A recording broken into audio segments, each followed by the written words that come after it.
हर खबर पर होगी आपकी पकड़। डाउनलोड कीजिए एबीपी लाइव ऐप। 2300 फीट, ठीक है। हम लोग इस वक्त 2300 फीट पर उड़ान भर रहे हैं इस वक्त। एक पॉइंट मैं यहां पर और जरूर रखना चाहूंगा, और वो ये है कि अगर एयरलाइंस को ज्यादा बेहतर बनाना है, अगर एविएशन का बूम आना है, तो ये भी कहा जा रहा है कि एयरलाइंस को यात्राओं को सस्ता करना पड़ेगा। और चीप एयर ट्रैवल के तमाम फार्मूले जो हैं, लो कॉस्ट एयरलाइन के तमाम फार्मूले जो हैं, वो पूरी दुनिया में अप्लाई किए गए हैं और कई जगह पर वो सफल हुए। लेकिन यहां पर अभी तक दिक्कत यह है कि हालांकि जो है तेल की कीमत जो हवाई जहाज उड़ाने के काम आता है वो अंतर्राष्ट्रीय तौर पर कम हुई है, लेकिन इंडिया में वो बढ़ी है। तो कॉस्ट इकोनॉमिक्स जो है ये एक बहुत बड़ी चुनौती होगी, ताकि वाकई लोगों के लिए कम कीमत में ये जो सुरक्षित हवाई सफर है वो करना पॉसिबल हो। हवाई यात्राएं और सस्ती हो सकती हैं। इसकी वजह यह है कि अंतर्राष्ट्रीय बाजार में एविएशन फ्यूल की कीमतों में गिरावट आ रही है। लेकिन फिलहाल मुश्किल यह है कि सरकार ने अब तक वो फायदा एविएशन के क्षेत्र में, उड्डयन के क्षेत्र में ट्रांसफर नहीं किया है। लेकिन हवाई यात्रा सस्ती करने के लिए ये फैसला लेना जरूरी होगा। उड़ान की कुल कीमत में जेट फ्यूल पर 30 से 40% ही खर्च होता है।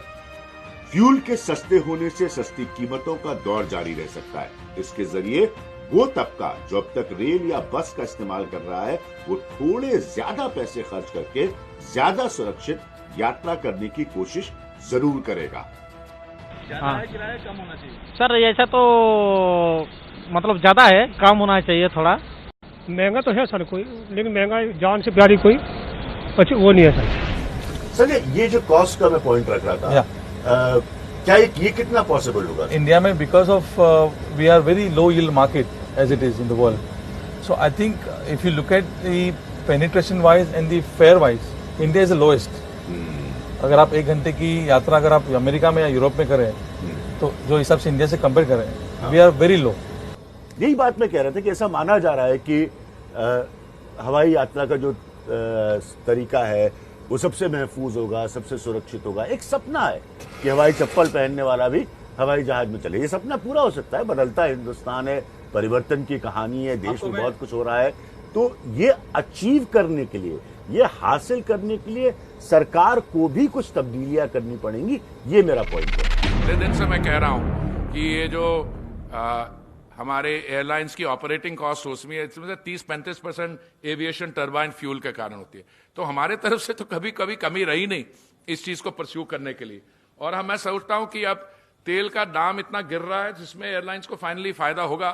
हम तो ये भी कहते आ रहे हैं कि जो टैक्सेशन स्ट्रक्चर है और बाकी चीजें हैं वो भी हमें रैशनलाइज करने चाहिए। जैसे जैसे और लोग हवाई जहाज का उपयोग करेंगे, प्लेन्स का उपयोग करेंगे, हमारे एयरपोर्ट्स के द्वारा जाएंगे, तो वैसे वैसे कीमतें जो हैं, प्राइसेस जो हैं, वो कम होती चली जाएंगी।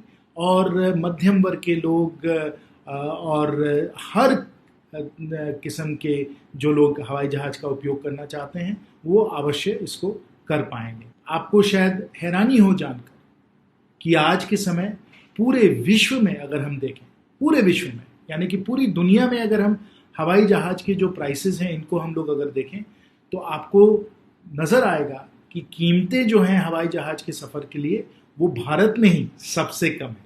यानी भारत नंबर 1 है आज के समय अफोर्डेबल फ्लाइंग, यानी कम कीमत पे हवाई जहाज पे चढ़ने के लिए नंबर 1 हमारा ही देश है। सबसे कम ये कीमतें भारत में ही। As you see that it's a supply demand thing, when the person in the small village will want to come out on a small aeroplane like a Q400, when looking at a train fare, if he can fly faster like the migrant, if he has to travel by train, it's going to take him longer, so he'll rather want to fly.